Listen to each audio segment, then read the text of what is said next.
A story of sacrifice, honor, and the courage to stop. Some people come into this world and pass through it, and some people come and change everything. This is the story of a girl who had no name in the eyes of the world, until a blind boy taught her the greatest truth of her life. It was 11 o'clock at night. The streets of San Antonio carried a silence that only those without homes truly understand. A silence so deep, even the wind seems to weep inside it. Nina, 15 years old, 3 years on the streets, was crouched behind a burned-out building near the railroad tracks. In her hands were crushed soda cans, on her shoulder a torn bag, and in her stomach, nothing. Nothing for 3 days. But tonight, a sound found her. Thin, trembling, the kind of sound that lives right before something breaks completely. Her mind whispered, "Don't go, stay hidden, stay invisible, that's how you survive." But that sound, oh, that sound touched something Nina had buried years ago, the place where memories live, where the last hug from a mother still lingers, where someone calls out one more time and no one comes. Nina stood up. Behind a collapsed chain-link fence, pressed into a shadowed corner, she found him. 7 years old, knees pulled to his chest, hands scraped and bleeding. Eyes, those eyes that could not see, lifted toward the sky, as if someone would surely be there, as if someone was definitely coming. "Dad?" he was whispering. "Dad, I can't see. I can't find you." Nina's hands trembled. "Hey," she said, softly, the way you approach a frightened stray. "Don't be scared. I'm not here to hurt you." "Who's there?" "My name is Nina. What's yours?" "Arjun," he said. "Arjun Rawal. There was a fire at the youth center. Someone let go of my hand. I couldn't find the door." His voice collapsed. Nina closed her eyes. Something inside her chest ached, that old familiar ache she had learned to bury behind walls of survival, the one that whispered, "If you care for someone, you lose yourself." Still, she reached into her bag and pulled out her water bottle, the last of it, and pressed it gently to the boy's lips. "Are you an angel?" Arjun asked when he finished. Nina almost smiled. Her eyes held tears she refused to let fall. "No," she whispered. "I just stopped." The first mile, her shoulders burned. The second mile, her legs began to shake. The third mile, darkness crept at the edges of her vision. Every book on human endurance says the same thing. A body has limits. A starving body has even fewer. The physics of survival are cruel and simple. But Arjun was on her shoulders. Arjun, who kept asking, "Are you okay, Nina Didi?" And Nina, who kept lying, "Completely fine." At a gas station, she asked for help. The clerk looked at her like she might steal something. "Not my problem," he said. A woman sat in a clean SUV nearby. She locked her doors and drove away without a word. "Why won't people help us?" Arjun asked quietly. Nina swallowed the bitterness rising in her throat. "They're afraid," she said softly. "Are you afraid too?" "Yes," a long pause, "but I'm still here." Arjun tightened his small arms around her neck and said nothing more. He didn't need to. By the fourth mile, Nina fell. Not in defeat, but deliberately twisting at the last second so Arjun landed on top of her instead of concrete. Her elbow split open against the ground.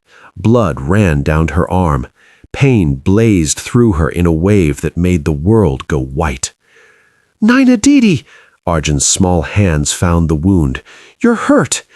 "I'm fine," she said through clenched teeth. "You fell because of me." "No," Nina pushed herself back up, swallowing the pain whole. "You are not a burden, Arjun. Don't you ever think that about yourself." She wasn't only speaking to him. She was speaking to herself. The Nina whose mother had left 3 years ago. The Nina whose father had never once looked for her.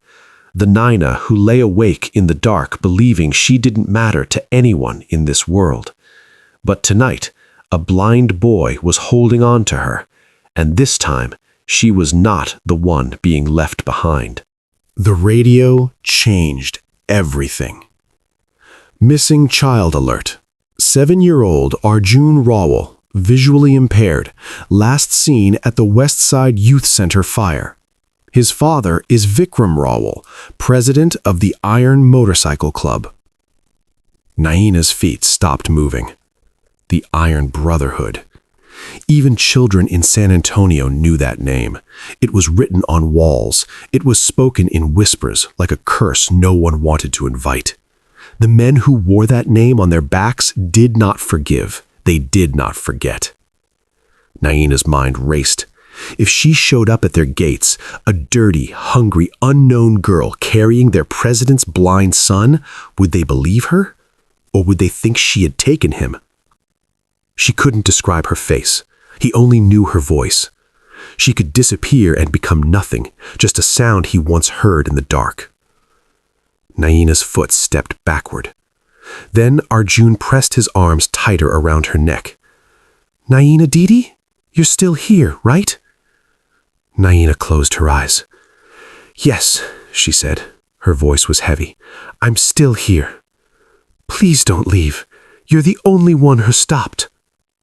And in that moment, in those 7 small words, Naina understood what the greatest test of a life truly is. It is not whether you are fearless. It is whether you are terrified and you keep going anyway. "I'm taking you home," Naina said quietly, "no matter what." The sky was beginning to darken toward dawn when they arrived. Tall iron gates, motorcycles lined in rows like sleeping giants, eyes beneath leather jackets, all of them landing on Naina at once. One breath of silence. Then a man stepped forward. Tall, broad, eyes carrying the specific fire that only a father holds when his child is lost, that burning, desperate, barely controlled terror. Vikram Rawal. "Dad!" Arjun called out. And then, that hard man, the president of the Iron Brotherhood, the name spoken in whispers across the city, dropped to his knees, instantly, without hesitation. He pulled his son into his arms the way a person holds something they almost lost forever. Too tight, too desperate, too grateful for words. For a long moment, the world was only that. Then Vikram looked up at Naina. He saw everything.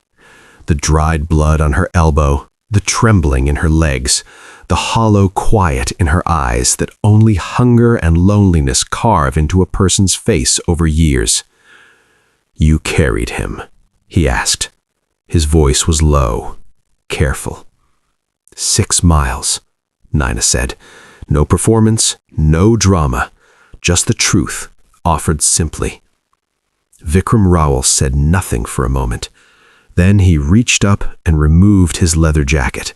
The jacket that bore years of history, the symbol of everything the Brotherhood stood for, and placed it over Naina's shoulders. Heavy, warm, protective.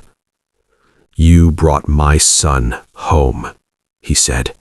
"That means you are under this Brotherhood's protection, now and always." Naina's legs finally gave out. She fell. But this time, hands came. Strong hands, steady hands, the kind of hands that catch instead of push away. And for the first time in 3 years, Naina Monroe was not invisible anymore. Later, when Naina had a real bed beneath her, warm food, a roof that belonged to no one but her, she asked Arjun something that had lived inside her since that night. Were you scared when I wasn't there yet? Arjun thought for a moment in the way children do when they take questions seriously. Yes, very scared. Then he found her hand and held it. But then you came, and when someone comes, it feels like everything is going to be okay. Nina couldn't stop the tears that time. After 3 years, for the first time, the girl who believed she was worth nothing had become a voice for a blind child, had become an answered prayer for a broken father, had become, in a house full of hard men and heavy history, something no one expected. A reason to be softer. Vikram Rao said it to her a week later, not as charity, as truth. You taught me something, he said. All these years, the Brotherhood believed that strength meant motorcycles and leather and reputation. You showed me that strength means stopping. Stopping for a blind child when you yourself are starving. Nina said nothing. She just sat there, jacket still on her shoulders, and felt something settle inside her chest, something that had been restless and homeless for 3 long years. Home is not a place. Home is the people who hold you when you fall. Months later, when a teacher at school asked Nina, "What is your dream?" she paused. Before, she never had an answer. Dreams belong to people who believe they have a tomorrow. Then she said, "I want no child to ever cry alone in the dark. I want someone to stop every single time." The teacher wiped her eyes. Arjun, who had become the truest thing in Nina's new life, smiled quietly beside her. "You were already stopping, Nina Didi," he said. "You're just learning now that it has a name." "What name?" she asked. He tilted his blind eyes toward her, those clouded, beautiful, seeing without seeing eyes, and said simply, "Honor." Courage is not always loud. Sometimes courage is a starving girl's silence, walking 6 miles through danger because a blind child asked her not to leave.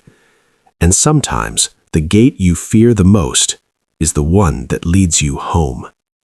Path of Honor.